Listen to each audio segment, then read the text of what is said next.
Paxtachilikdagi zamonaviy yondashuvlar Kogon tumanida bu yil har yilgiga qaraganda paxta yig'im-terimi jarayonlarida asosan yuqori unumli terim kombaynlardan foydalanilmoqda.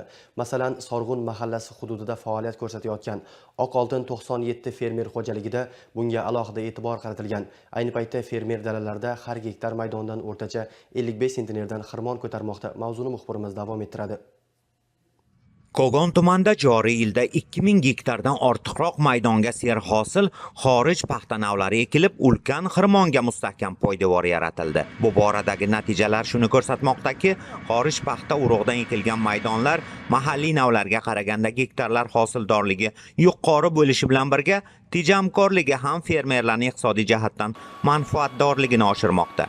Shuningdek, ushbu navlarning paxta terim mashinalarda yig'ishtirib olish uchun qulayligi ko'p.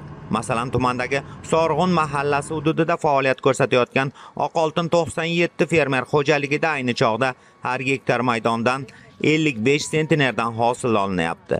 Umuman hozirgi kecha kunduzda tuman bo'yicha 10 dan ortiq terim kombaynlari samarali ishlab turibdi. Bugungacha jami 20 ming tonnaga yaqin paxta saranjomlab olindi. 50 sentnerdan ziyod hosil olyapmiz hozir. Ana davlatimiz rahbari yaratib bergan imkoniyatlardan unumli foydalanib, shu yil o'zimizning hisobimizdan bashiran paxta yig'im terim mashinasini sotib oldik. Qo'l terimiga nisbatan ancha arzon. Misol uchun bir oyda teradigan paxtamizni biz 2 kun, 3 kunda uzoq bilan yig'ishtirib olyapmiz.